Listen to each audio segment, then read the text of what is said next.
for Illinois Agri-Women. I want to thank you for attending and participating in today's coffee chat. IAW is an organization of farm and agribusiness women promoting a better understanding of agriculture and the family farm system. Our group is made of a diverse group of women who have one thing in common: their love for agriculture. We hope these coffee chats are a way to bring more women together to learn something new and to make new connections. If you have a topic you would like to share or a topic like you would like to hear about, please drop me a message. I would like to introduce our speaker, Shelby Best. Shelby manages several AFT programs across the Midwest region. Before joining AFT, Shelby was a sustainability and resiliency coordinator at the Region 1 Planning Council, where she led sustainability planning work for local government across the northern Illinois region. Examples of projects she led there include a regional greenway plan and update, a solid waste management plan, a climate action plan for local public transit agency. Prior to that, Shelby worked for several conservation organizations, frequently meeting with landowners to assist in conserving and protecting their land.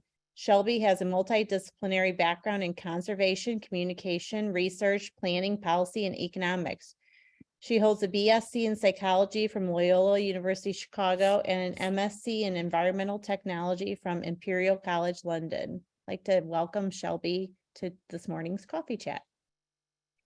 Thanks so much, Jill. I'm really happy to be here and to talk with you all today.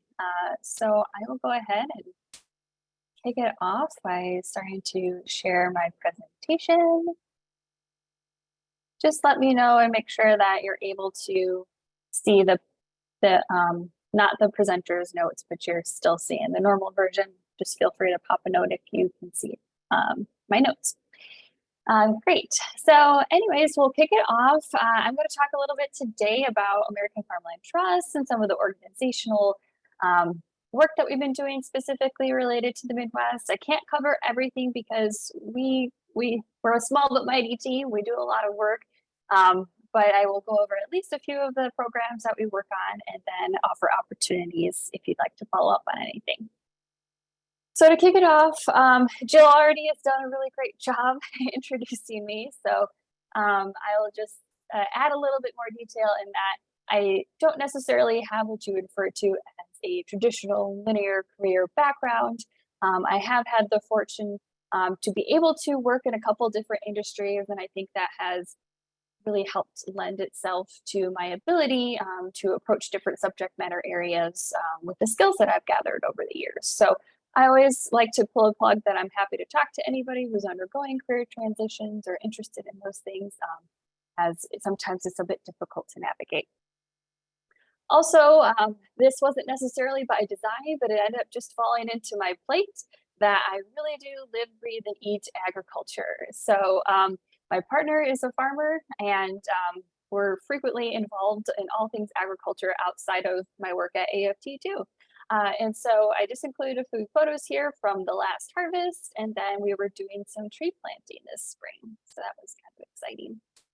Additionally, I do love to dabble, so to speak, in some smaller agriculture. I love growing various fruits and vegetables, like experimenting with new things, and also with potentially some perennial crops. So just to give you a little bit of a background about me and how it's really, agriculture has really become very ingrained in everything I do. And so now I'm going to move on and talk a little bit about AFT. So AFT is a leading national nonprofit conservation organization that's dedicated to saving the land that sustains us by protecting farmland, promoting environmentally sound farming practices, and keeping farmers on the land. Since 1980, AFT has helped to permanently protect more than 6.5 million acres of farmland, so that's a lot, and supported the adoption of conservation practices on millions more. You may recognize us most by our No Farms, No Food stickers. If you're interested in getting one, please let me know. I am happy to send you one. We're also a membership-based organization, so you can become a member of AFT, and we have 7, soon to be 8 regional offices. And here you can see, just as a fun, little putting the pin on the map of where the Midwest staff is throughout the area. As you can see, we're mostly located in Illinois, and then I'm up here in Northern Illinois. So now I'm going to talk a little bit about one of the programs that I help manage at AFT, which is our water quality programming work. And AFT has worked in the Upper McCoupin Creek and Vermilion Headwaters watersheds in Illinois to reduce phosphorus and nitrogen nutrient loss. We've been in these watersheds since about 2015. And what's really cool to see is that collectively, we've been able to secure over $3.1 million in funding towards conservation practices and improving soil and water quality since our work in these watersheds has started. And then I also wanted to provide a little bit of background context for those who are maybe not so familiar about watershed and water quality work. And this is a map which by now it's a bit dated, but I'm sure it's still roughly the same. As far as nitrogen loading goes in the greater Midwest area, as you can see, a lot of it is centralized and comes from the Illinois region. And this is nitrogen loss that is, nutrients that are leaving the field and unfortunately heading all the way down to the Gulf of Mexico to contribute to that hypoxic zone down there. And as you look at phosphorus, you see a little bit of the same thing. So a lot of it is coming from the Illinois area, and some of the surrounding states are contributing to the loading in the Mississippi River. But as you can see, there is definitely some variation. So it's not like everywhere in Illinois. There are hotspots, as we like to call them, within each of the specific nutrients that where they're stronger in some areas, and there's a lot more of nutrient loss going on. And so, as you can see, I just put on the left, you'll see some of the nitrogen loads and yields, and on the right is phosphorus. So that just shows where the greatest loss is happening of these nutrients. And it's really important for both sides, those who are concerned about the environment and then those who are concerned about farm viability, to be really involved in this. And that nutrients are something that farmers pay a lot of money for, and rightly so, to grow crops. And we really want to keep those on the fields so that they can use them to grow crops. And then when they leave the fields, unfortunately, it does contribute to some other environmental impacts. And so I think it's something that both parties really want to work towards. And in Illinois, actually, there was a nutrient loss reduction strategy that was created in 2015. I'm happy to send the link if those are interested in kind of skimming through it. It is a bit of a hefty document, but they did set some milestones or goals for us as a state, and that was to reduce nitrate and nitrogen by 15% by 2025 and total phosphorus by 25% by 2025. We're almost to 2025 now, which is kind of crazy. So we'll just have to see where we're tracking. And I think as far as the latest update goes, we may not be hitting those numbers. So that's something that we'll really need to keep an eye on. And then kind of to wrap up this water quality section, I just included some recommended practices that we frequently work with farmers on, and provide technical assistance and links to and connections to financial resources to help reduce that nutrient loss. And so as you see, there's a variety of ways you can go about it. So from your infield practices on the left, which involve nutrient management and things like cover crops, to the edge of field practices, which help prevent nutrients from leaving the field. And those consist of bioreactors, buffers, and wetlands. And then the furthest to the right is the most extreme, which is land use change, such as a transition to perennial crops, which is associated, of course, with that greatest reduction. And each of these areas could be their own presentations in themselves, but we have quite a few staff members who are experienced in these areas. So if you do have any questions about that, I'm happy to connect you or send you more information. And the same thing with, this is specific to phosphorus. A lot of the similar things, although they've added in the infield area, some reduced tillage as a recommendation, and for edge of field, the potential for wetlands and constructed wetlands to be helpful for helping to remove that phosphorus. And so it's a lot I threw at you there. There's a lot to dive into with it. And again, happy to discuss more during our discussion time. But for now, I will switch over to the other thing I wanted to touch base on today, which is our Women for the Land initiative. And so this initiative really focuses on empowering women farmers and landowners to protect their land and embrace conservation and resilience. And so as you'll see on the next few slides, women in agriculture face a variety of societal and structural barriers. And to help address these issues, AFT has launched our Women for the Land initiative. It's a national initiative And it has really three core strategies or tenets, as you could say. So one is facilitating that peer-to-peer learning to engage women in agriculture and connect them to resources. The second is to research into those barriers that we'll see in a minute that women in agriculture face. And then the third is to promote policy advocacy to help address those barriers that we've discovered through our research and provide more resources and access to women's success in the land. And then a big area that we really focus a lot too within the Women for the Land initiative is this concept around learning circles.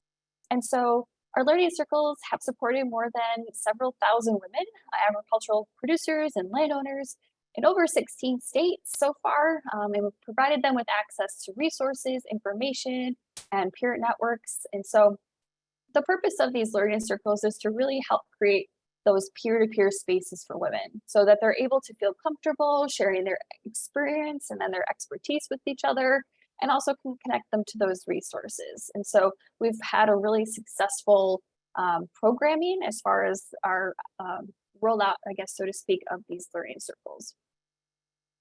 And so women in the learning circles, they come, of course, from a variety of backgrounds and different experiences and barriers. And so on this slide are a few of the things that we have heard from women that we've worked with across the US. And so those quotes are from women who actually have attended our learning circles. They're direct quotes. And unfortunately, we've heard them repeatedly throughout the various learning circles that we've had. And so it's really important that the sharing of those comments at the start when the women do their introductions, it really allows those women though to create that network of support and transparency and honesty with each other, because they're really able to understand what it's like to go through this and create that sense of community. But as I mentioned too, there are also some intersectional and structural barriers that exist to women in agriculture. And there was a 2020 peer-reviewed research that described farming as one of the most unequal professions in the United States today. And in particular, women-run farms on average operate on smaller acreage and earn less than 40% less farm income than farms operated by men. And then lastly, women-led farms are also the most impacted by the lack of access to childcare, which can provide a real barrier in being able to attend meetings, look after the children as well, and also being able to move forward their business that they have. And so these are a few of the challenges that we have discovered not only through our research, but also through the learning circles, as I mentioned, and things that we really try to work to address within the agricultural community. And as you see here, I just wanted to include a few photos of real life learning circles that have happened. So they can take a variety of different forms. A lot of the times they do involve some sort of activity where you can go and see a particular farm or a particular practice that's being discussed. And it has just been a really great opportunity for women to connect to each other and to provide that safe space for learning and growing. And then I want to highlight just a couple of projects specifically that the Women for the Land initiative have been working on. I have not myself been involved with these projects, but of course, if there's any interest in learning more about it, I'm happy to connect you. We have done this project in the Southeast, which was called a Climate Cohort Leaders. And these, again, we did a series of learning circles. A lot of them were virtual because this was right during when COVID came out. We also hosted a variety of virtual coffee hours and then provided support to women who needed it, navigating those FSA programs or other USDA, NRCS programs, and really was a great opportunity to connect them to those technical resources. And then another specific project that's occurred in the North and occurring right now in the Pacific Northwest is a Veteran Women in Agriculture project. And so this project aims to foster a community of practice among veteran women in Washington and Oregon through a series of listening sessions, learning circles, and regional convenings. They've created an advisory committee and again, had those learning circles that are really helpful to making sure that we promote those outcomes that are desirable for women and helping to support them. So I just wanted to kind of show you that there's a couple different flavors of the work that we do. And then I wanted to kind of wrap up with some of the resources that are available for you all to peruse later on. We'll be sending this PowerPoint through to you, and I can also provide you with the links as well. But this is just some resources to our Women in the Land initiative, a little bit more information on some other women-led networks that you might be interested. And then at the bottom, I've included a few links to our Vermilion Headwaters watershed program, where you can see the kind of watershed work that we're doing in case you're interested in doing something similar in your area. And then as well, some of our programs related to perennial crops in particular. And I will probably add this to the chat before the end of our meeting today, but here is, this is a Women in Ag fact sheet, which has included a lot of the research that we've done. It's a great short synopsis that can really help provide you with maybe some details and whatnot that you may be interested in learning more about with women in agriculture. And so to really wrap up, if you are looking to get more involved, we're always looking for partnerships. And so we are looking though for women producers, or you don't necessarily need to be a sole producer. It could also be a family operation. But those who are interested, we're looking for people to participate in some soil health case studies. Also, we are offering free technical assistance if you're interested in exploring the use of perennial bioenergy crops on your farm. There's a lot to share in regards to this, but essentially it's the offering of free technical assistance. You'll get a farm management plan, and there is no obligation to go forward with the management plan. It's just offering you education opportunities that way. And then of course, we are looking to, as always, expand our learning circle. So if there is a really strong desire and support to host something like that, please reach out to me and let me know, and we can see what we can do to get that started. And then lastly, I've just added my contact information here. And of course, I'm happy to connect you to resources. And then if I need to connect you to another one of my colleagues, I will do so as well. And so I will go ahead and stop sharing and pause for any questions you all may have.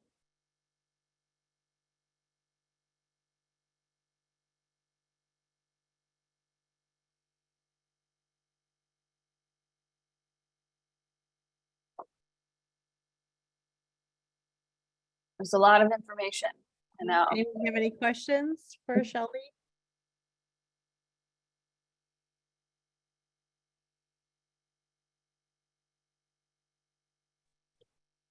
I don't have a question. I thought that was really helpful, but I was just going to add some context for the progress or lack thereof in regards to achieving the nutrient loss reduction strategy. And so I'll just add some additional context in the chat here. But the nitrate and phosphorus loads have actually increased since the strategy was set, specifically for non-point source pollution, and compared to the point source pollution, which is, you know, municipalities, things coming out of a pipe, that sector is getting ready to achieve their 2025 goals. So I think it's going to be a really big wake-up call for those of us working to help agriculture voluntarily achieve those goals, to understand that a lot of progress is needed, and quickly. Thanks, Helen. Any other comments, questions, concerns? I enjoyed your presentation, Shelby. We've been kind of working together for a year now with WCFA and Agri-Women, and I've looked at your website a little bit, but this kind of gave me a bigger picture of what you guys do there at American Farmland Trust. And I love the women program. I think that's really neat, and maybe something we could put on our Illinois Agri-Women website as like a resource. Oh yeah, definitely. That would be great. I can definitely send you all of the resources that you'll need for that.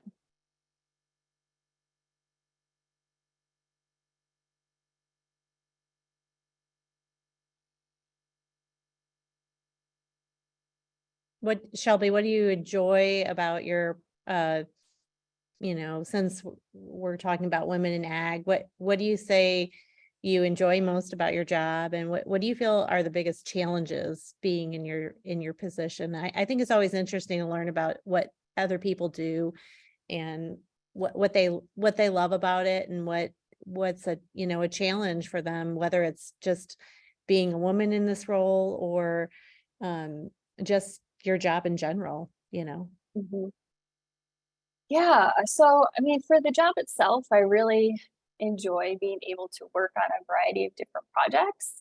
And so also because of that, I feel like I'm constantly learning because I'm not necessarily an expert in everything. And so I enjoy learning. It really it motivates me to make progress and things like that. And so I have loved the opportunity to learn new things and to be able to apply new things and to take what I've learned and apply them maybe in a slightly different way in a particular project. And so being able to touch on a variety of work that falls under agriculture, because it's really important not only we focus on making sure that we are promoting sustainability and conservation based practices within agriculture, but there's also a significant threat to farmland itself. And so if you don't address those two things together, it becomes a little bit of a lopsided conversation. So it's really great that AFT approaches through all of that, has that all under their umbrella. So we're able to, have that holistic perspective and concept. But I would say then on the converse side, some of the challenges is that we do so much that it's sometimes hard to uh, focus on a specific area of where exactly we're going to, as a strategy, as a Midwest team, really try to say, okay, we really want to focus on this, because there are just so many issues to address and so many areas that we need to provide capacity to, that it can become a challenge in really trying to prioritize what we work on first.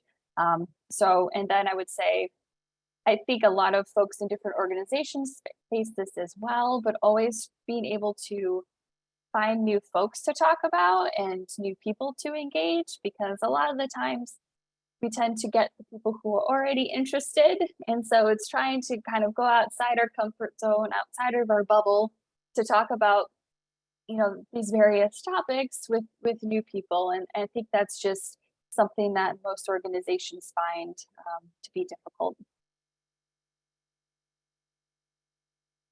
Thanks. So just always curious to, hear about different women in their agricultural roles. So What's been one of the favorite stories I've been a part of? Kelsey, do you mean can you explain more about what you mean by stories, like a particular project or um, working in a particular area?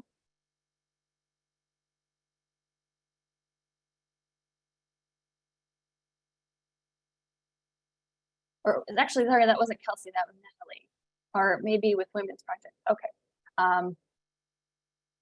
Yeah, I mean, I would say for the Women for the Land work, we're really just starting to, it actually was created, this program was created in the Midwest, it spread nationally, and we kind of lost our Midwest roots. And so what we're really trying to do is to get back to those roots and to prioritize our Women for the Land work in the Midwest. And so we have I talked about our perennial bioenergy crop project. We have had to engage and worked with women landowners on this particular project. And so we have had a couple of listening sessions and activities that we've attended, and it was a really great experience. And last summer they had some kind of like a listening circle concept of an event that we participated in and whatnot. And it was really interesting to just hear those stories in person from women, and everyone just kind of went around this circle and they shared their thoughts and their feelings, and it's why are they in agriculture, what challenges are they facing. And so it's just really insightful sometimes when we just stop and listen to each other, and I found that to be the most impactful.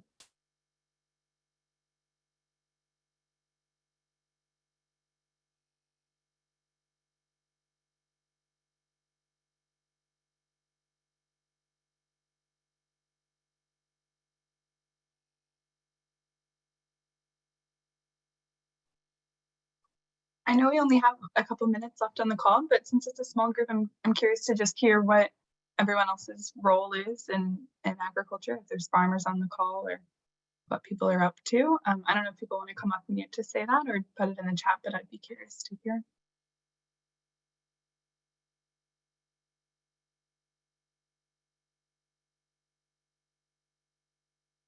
Yeah, yeah, it's that time. Lots of planning going on. Yeah, Helen, I'll tell you. So I live outside of St. Louis, and my husband and I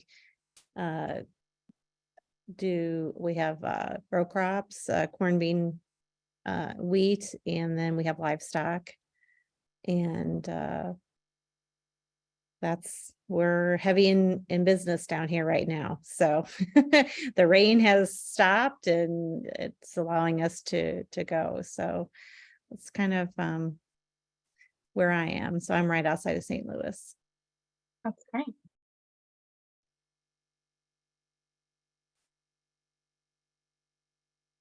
Hi girls, my name's Kelsey Neville and I'm a Syngenta rep in Central Illinois, just south of Peoria. I sell crop protection to the retailers and work primarily with them and then my family farms as well. So I spend as much time on the farm as I can.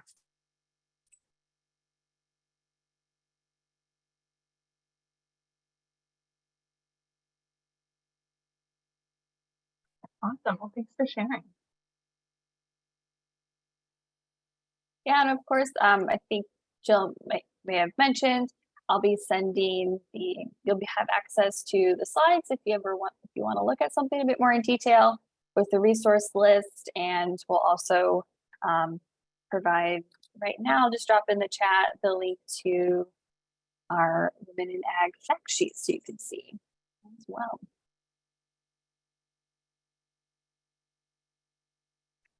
Well, Shelby, I want to thank you today for, coming and doing our coffee chat and to be, conscientious of your time and everyone else's time. I want to thank you, and we'll go ahead and end this. And if you have any questions, please contact Shelby or let us know and we can get you in touch with her. So thank you. And I hope everyone has a great day.